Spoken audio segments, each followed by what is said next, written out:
कथा में हम देखते हैं कि अंगद रावण को उसके पाप और अधर्म के साम्राज्य का ज्ञान कराता है और रावण को श्री राम की अंतिम चेतावनी सुनाता हुए कहता है कि श्री राम ने कहा है कि मैं तुम्हारे अपराधों का दंड देने तुम्हारे द्वार पर आ गया हूँ। ब्रह्मा जी के वरदान के कारण तुम्हें जो अभिमान है अब उसके नष्ट होने का समय आ गया है।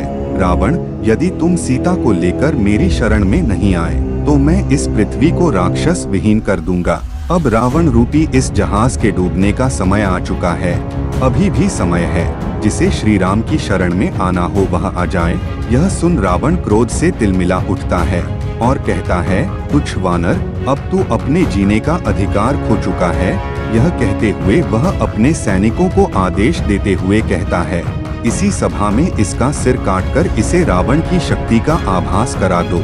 रावण के सैनिक जैसे ही अंगद को पकड़ने के लिए उसकी तरफ बढ़ते हैं तो अंगद उन सब को एक ही झटके में उठाकर दूर फेंक देता है और कहता है, हे रावण, आपको अपने योद्धाओं की शक्ति पर इतना ही अभिमान है तो मैं श्री राम की ओर से आपके समस्त योद्धाओं को चुनौती देता हूँ कि मैं अपना पैर इस दरबार में जमा दूंगा। यदि आपका कोई भी योद्धा मेरे इस पैर को धरती से उठा सके तो मैं अपने स्वामी की ओर से आपको यह वचन देता हूँ कि वह अपनी हार मानकर इस लंका से वापस चले जाएंगे। यह कहते हुए अंगद अपना पैर धरती पर जमा देता है। अंगद की चुनौती स्वीकार कर दरबार में उपस्थित सारे योद्धा अपना बाहुबल दिखाने के लिए आते हैं, पर कोई भी अंगद के पैर को हिला तक नहीं पाता। सारे योद्धा थककर शर्मिंदगी के साथ वापस बैठ जाते हैं। यह देखकर रावण का सर्वश्रेष्ठ पुत्र इंद्रजीत बड़े अभिमान से उठता है। वह पूरी ताकत के साथ अंगद का पैर उठाने का प्रयास करता है, परंतु वह भी पैर को नहीं उठा पाता। यह देख लंकापति रावण स्वयं आता है और जैसे ही वह पैर उठाने के लिए झुकता है, अंगद अपना पैर हटा लेता है और कहता है, मेरी चुनौती आपके योद्धाओं को थी, आपको नहीं। आपको तो मैं यही कहूँगा कि जाकर श्री राम जी के चरण पकड़िए, आपका कल्याण हो जाएगा। मैं आपको कल सूर्योदय तक का समय देता हूँ। अगर आप कल सूर्योदय तक श्री राम की शरण में नहीं आए तो लंका पर आक्रमण कर दिया जाएगा। यह कहकर अंगद वहाँ से उड़कर चला जाता है। आगे हमें दिखाया जाता है कि मंदोदरी रावण को समझाते हुए कह रही है, हे प्राणनाथ, अंगद केवल एक ही रात का समय देकर गया है। यह अंतिम निर्णय की रात है। यदि यह रात्रि संधि के बिना ही बीत गई तो लंका केवल इतिहास के पन्नों पर ही लिखी रह जाएगी। यदि आप चाहें तो इतिहास और काल की धारा को मृत्यु से जीवन की ओर मोड़ सकते हैं। राक्षस जाति की आने वाली पीढ़ियां आपकी ऋणी रहेंगी। मित्रता और संधि के लिए राम के बड़े हुए हाथों को स्वीकार कर लीजिए महाराज। तब रावण कहता है, आपकी मति भंग हो गई है महारानी। आप एक तुच्छ वनवासी नर के सामने सिर झुकाकर क्षमा मांगने की बात कह रही हैं। वो भी उस रावण को जो तीनों लोकों का विजेता है, जो धरती को तो क्या शिव समेत कैलाश पर्वत को उठाने की शक्ति रखता है, जो दरबार में नवग्रह को अपने सामने खड़ा रखता है। ऐसे महान रावण को तुम उन वनवासियों के सामने गिड़गिड़ाने के लिए कह रही हो।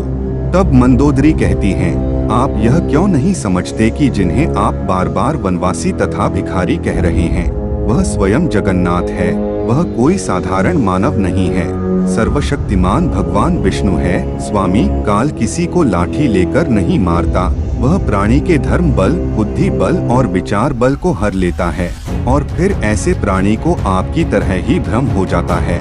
आपके पुत्र मारे गए, नगर जल गया, लेकिन अब भी आपके पास समय है कि आप अपनी भूल का सुधार कर लीजिए तथा श्री राम की शरण में चले जाइए। यह कहते हुए मंदोदरी रावण के पैर पकड़ लेती है, परंतु अहंकारी रावण उसकी एक नहीं सुनता और वह वहां से चला जाता है।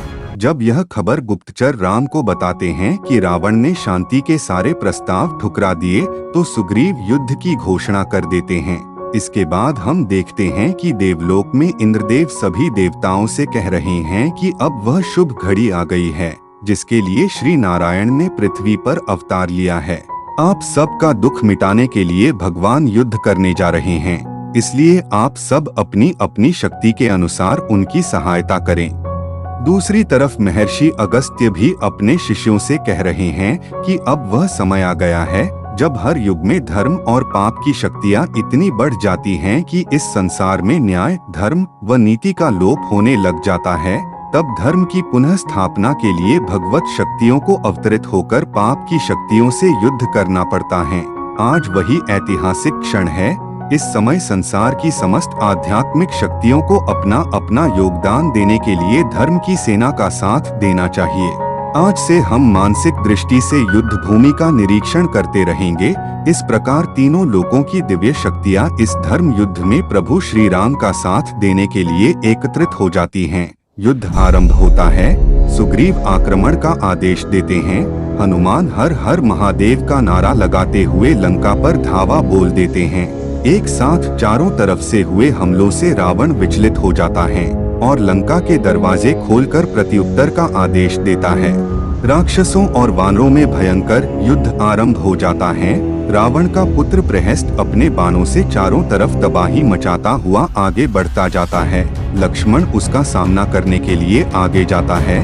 दोनों अपने अपने दिव्य बाणों से एक दूसरे पर प्रहार करते हैं। कुछ समय युद्ध करने के बाद प्रहस्त लक्ष्मण के हाथों मारा जाता है। दूसरी तरफ हनुमान भी मायावी राक्षस दुर्मुख को अपने गदा के प्रहार से यमपुरी पहुंचा देता है।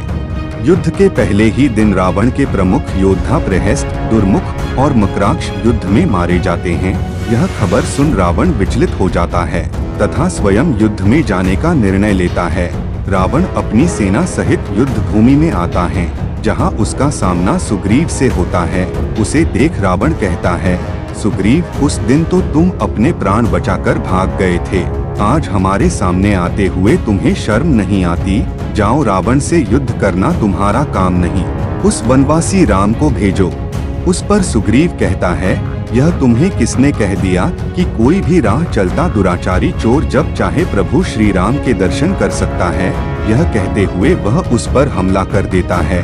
रावण एक ही प्रहार में उसे नीचे गिरा देता है और उस पर बाण चलाने ही वाला होता है कि लक्ष्मण उसे बचा लेता है और कहता है, निर्लज, एक मूर्छित योद्धा पर बाण चलाते हो? तुम्हें तो युद्ध के नियम भी नहीं पता। तुम्हें रणभूमि में किसने भेज दिया? जाओ, पहले युद्ध धर्म की शिक्षा लेकर आओ।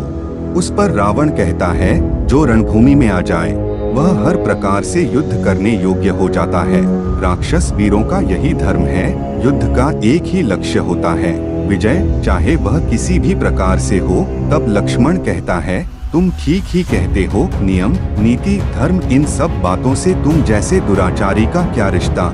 यह तो सभ्य लोगों की बातें हैं। तुम जैसे दुराचारी जानवरों के यह बातें समझ में नहीं आएंगी। यह सुन रावण लक्ष्मण पर वार कर उसे बेहोश कर देता है।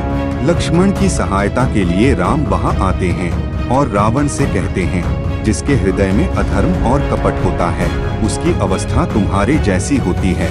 जिसे स्वर्ण लंका के सिंहासन पर बैठकर भी जीवन की अपूर्णता का कांटा चुभ रहा है, इस समय तुम्हारे हृदय में केवल चिंता और एक तड़प रह गई है। तुम्हारे पाप कर्मों के विष ने तुम्हारी शांति को जला दिया है। तुम्हारा अंत आ गया है, रावण। इस पर रावण कहता है, यह कोई धर्म सम्मेलन नहीं है जो तू मुझे यूं उपदेश और ज्ञान की बातें कह रहा है। यह युद्ध स्थल है, अतः इन उपदेशों को अपने पास रखो और युद्ध करो। यह कहते हुए रावण राम पर बाण चलाता है। क्या श्री राम रावण के बाणों का सामना कर पाएंगे, या फिर रावण इतना कमजोर है कि वह युद्ध के पहले ही दिन मारा जाएगा? क्या होगा राम और रावण के इस महासंग्राम का परिणाम? जल्द ही पता चलेगा अगले भाग में, जिसे देखने के लिए हमारे चैनल को सब्सक्राइब कीजिए और प्लेलिस्ट में जाकर संपूर्ण रामायण कथा देखने का सौभाग्य पाइए।